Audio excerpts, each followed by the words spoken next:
विज्ञानाचा विचार करायचा असतो. हा सभोवताली जी तुम्हाला सगळे दिसतायत प्राणी, त्यांचा थोडासा बारकाईने विचार करायचा आणि ते जगतायत, आपल्याला जगताना काय त्रास होतोय असा जो विचार करतो तो खरा विज्ञाननिष्ठ म्हणायला पाहिजे. विज्ञाननिष्ठ याचा अर्थ विज्ञानाचा अभ्यास करणारा नाही, विज्ञानाचे नियम पाहून, सभोवतालची रचना पाहून, सभोवताली असणाऱ्या विविध सजीवांचा निरीक्षण करून त्याच्यावरनं योग्य अनुमान करून त्याप्रमाणे वागणारे पाहिजे. निरीक्षण करणारे चिकार आहे, नियम सांगणारे तर भरपूरच आहेत. पुस्तकात लिहिलेलं असते गाईचे दूध प्यावे. तुम्ही काय पिता? चहा, हे का नाही? खरं सांगायचं. आणि शिकता काय? दूध प्यावे. गाईचे, त्यात अजून एक शब्द घालायचे, देशी गाईचे दूध प्यावे. तुम्ही म्हणाल देशी गाईचं म्हणजे आणखीन कसले गाय आहेत का? आहेत का इकडे गाय? आहेत का नाही? आहेत. मग देशी गाईचं का प्यायचं? मुलांनो, तुम्ही लय नशिबवान, मान तालुक्यातली माणसं तर लय नशिबवान म्हणायला पाहिजेत, कारण मान तालुक्यात सगळ्यात जास्त देशी गाई आहे. खिलार जातीची गाई मान तालुक्यातच जास्त करून आढळते. तिचं दूध शरीराला सगळ्यात चांगलं मान तालुक्यात उपलब्ध. पण आम्ही पिशव्यातलं दूध पितो आणि आपल्या शरीराची पिशवी करून टाकतो. त्याचं कारण का? एकाने प्रयोग केला होता, तुम्हाला सांगतो. एक देशी गाय व्याली, देशी गाय व्याली, तिला कालवड झाली. ती एक दिवस त्या गायीचं दूध प्याली आणि एक दिवसानंतर तिला 1 किलोमीटर अंतरावर सोडलं नेऊन. तर ती कालवड एका तासात पुन्हा आपल्या गायीपाशी आली, न सांगता आपोआप आली आपल्या गायीपाशी. एक म्हैस व्याली, तिला रेडकू झालं, 1 दिवस पिलं, 1 किलोमीटर अंतरावर सोडलं, दुसऱ्या दिवशी परत आलं. केव्हा परत आलं? दुसऱ्या दिवशी परत आलं, बरोबर. आणि एक आपली कोणची गाय ती? जर्सी, बरोबर. Very good. जर्सी गाय व्याली, तिला कालवड झाली, 1 दिवस प्याली, 1 किलोमीटर अंतरावर सोडली, अजून परत आलेलं नाही. आता तुम्ही विचार करा, हे विज्ञानानं सिद्ध केलंय. तर दूधच प्यायचं झालं तर कशाचं चांगलं दूध काय? दूध देशी गायचं. बुद्धिमत्ता चांगली, मेंदू चांगला होतो, शरीर चांगलं होतं, शरीर चांगलं तेजस्वी होतं आणि सगळ्यात चपळ राहतं. कधीच तुम्हाला थकवा येणार नाही देशी गायचं दूध पिलं तर. का रोग होतात? ह्याचं सगळ्यात महत्वाचं कारण आपण आहार चुकीचा करतो. विज्ञानाचा नियम आहे, जेवावं 3 नियम. किती जेवावं, कसं जेवावं, कवा जेवावं. पहिली गोष्ट, केव्हा जेवावं? नाही, हे आम्ही माहितच नाही कधी. सगळ्यात महत्वाचा नियम, भूक लागेल तेव्हा जेवावं.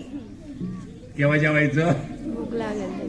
पण माणूस संधी मिळेल तेव्हा जेवतो. लग्नाला गेला, पंगत बसतय त्याच्यात, घरी गेल्यावर लाडू हाणतय. मुलांनो, ह्याच्यामुळं शरीराला नसताना, गरज नसताना अन्न टाकल्यामुळं आपलं शरीर, कुठलाही प्राणी आपणहून माणसावर हल्ला करत नाही. पण या पृथ्वीतलावर फक्त एकच माणूस असा आहे, एकच प्राणी असा आहे की जो कारण नसताना दुसऱ्या प्राण्यांच्यावर हल्ला करतो. त्याचं नाव तुम्हाला माहित आहे. कोण आहे? माणूस आहे. मुलांनो, ह्याच्यासाठी पर्यावरण शिकायचं नाही, पर्यावरण जगायला शिकलं पाहिजे. जगायला शिकलं पाहिजे. मुंग्या निघाल्या, तिथं तुम्ही फक्त ज्वारीचे पीठ टाका थोडस, मुंग्या ते पीठ घेऊन परत लगेच निघून जातात, कुठेही काय करणार नाही. आपल्याला जसा जगायचा अधिकार आहे तसा मुंग्यांना सुद्धा जगायचा अधिकार आहे. आता थोडस वनस्पतीबद्दलही बोललं पाहिजे. यापूर्वी प्रत्येक गावात एक वडाचं झाड असायचं मध्यभागी, त्याच्या भोवती पार बांधलेला असायचा आणि त्या पारावर संध्याकाळी माणसं पारभर बसायची. पारभर म्हणजे तासभर बसायची. का बसायची ह्याचा कधी आपण विचार केला नाही. वडाचं झाड जो ऑक्सिजन तयार करतो त्याची क्वालिटी जगातल्या सगळ्यात चांगल्या ऑक्सिजन इतकी आहे. जगातला सगळ्यात चांगला ऑक्सिजन वडाचं झाड तयार करतो. आणि ऑक्सिजन आपल्याला पाहिजे असतो. बरोबर आहे, बरोबर आहे. तुम्ही सत्यवान सावित्रीची गोष्ट ऐकली असेल. वडाच्या झाडाला भोवती नाही का वट सावित्रीच्या पौर्णिमेला बायका काय घालतात, हा काय करतात, दोर आहे का नाही. आणि त्या वडा झाडाला म्हणतात माझा नवरा मला 7 जन्मी होत मिळू दे वगैरे वगैरे असं करतात. आता ह्याच्यातला आपण विज्ञान गेलो विसरून, पर्यावरण गेलो विसरून आणि नुसतं दोर घेऊन फिरायला. गोष्ट अशी आहे की सत्यवान आणि सावित्री गरीब असल्या कारणानं ती लाकडं आणायला शेतात जातात, जंगलात जातात. जंगलात सत्यवान लाकडं तोडत असताना तो झाडावरनं पडतो. खाली पडल्यानंतर ज्येष्ठ महिन्यातले दिवस असतात, वैशाख ज्येष्ठ, उन्हाळा भयंकर, आणि तो त्यावेळेला खाली पडल्यामुळं कोमात जातो. कोमात म्हणजे बेशुद्ध पडतो. आणि बेशुद्ध तिथं पडल्यानंतर सावित्री एकटीच असती, कोणच नसतं. आणि ती ज्या वेळेला सत्यवानापाशी जाती त्यावेळेला तिच्या लक्षात येत नाही, तिला वाटतं आपला नवरा खलास झाला. म्हणून ती नवऱ्याचं प्रेत ओढत वडाच्या झाडाखाली आली. वडाचं झाड सारखं बारीक बारीक बारीक बारीक पाण्याचे थेंब खाली टाकत असतं. त्यामुळं वडाच्या झाडाखाली बघा असं थंड वातावरण असतं. त्या सत्यवानाला त्या थंड वातावरणात झोप होती. वरती वडाच्या झाडाच्या पारंब्या आपलं पानं असतात, त्याच्यामुळं सगळ्यात चांगला ऑक्सिजन तिथं असतो. तो ऑक्सिजन सत्यवानाला मिळतो. थंड वातावरण असतं आणि त्यामुळं सत्यवान जागा होतो. त्याला जी चक्कर आलेली असते ती जाते आणि तो उठून बसतो. सावित्रीला वाटतं वडाच्या झाडानं माझ्या नवऱ्याचा जीव परत दिला, मी आता वडाच्या झाडाची पूजा कर. आणि आपण मात्र वडाची झाडं तोडून टाकतोय. प्रत्येक गावात आता शिंदे सरांना माहित आहे, फलटण मध्ये मुदोज हायस्कूलमध्ये 11वी 12वीच्या मुलींना आम्ही एका वटसावित्रीच्या पौर्णिमेच्या दिवशी आपल्या संजूराजांच्या मिसेस काय शिवांजली राजे यांच्या हस्ते 250 झाडं दिली होती. आणि त्यांना सांगितलं होतं की तुम्ही तुमच्या वाडीवर वस्तीवर हे झाड लावा आणि पूजा करताना 10 वेळा मनाशी ठरवा, मी पर्यावरणाशी एकनिष्ठ राहणार, मी निसर्गाकडे जाणार, मी निसर्गाच्या नियमाप्रमाणे जगण्याचा जास्तीत जास्त प्रयत्न करणार. असा जो प्रयत्न करणार तोच आनंदी जीवन जगणार. तुम्ही या कार्यक्रमाच्या निमित्तानं मला या ठिकाणी बोलावलं. आयवळे सरांचे तर खूप फोन आले. मला तिथं फलटणला भेटले, म्हणले सर ह्या वेळेला याच आमच्याकडे. म्हणलं बरं येतोच. आणि मग आज हा योग आला. तुम्ही इतक्या वेळ बसला. खरं तर निसर्गानं चांगली योजना केली की ऊनच नाही अजिबात, बरोबर आहे का. तुम्ही इतक्या वेळ बसला. पण सगळ्यात महत्वाची गोष्ट जागं राहिला हे फार महत्वाचं आहे. पण हसला हे त्याच्यापेक्षा महत्वाचं आहे. कारण पृथ्वीवर हसता येणारा प्राणी फक्त एकच आहे. अरे वा, हाय ओळखीचा वाटत. आपला निसर्ग आहे, खूप मोठी देणगी आहे. त्या निसर्गाचा आपण कसा आनंद घ्यायचा, कसा उपयोग करायचा.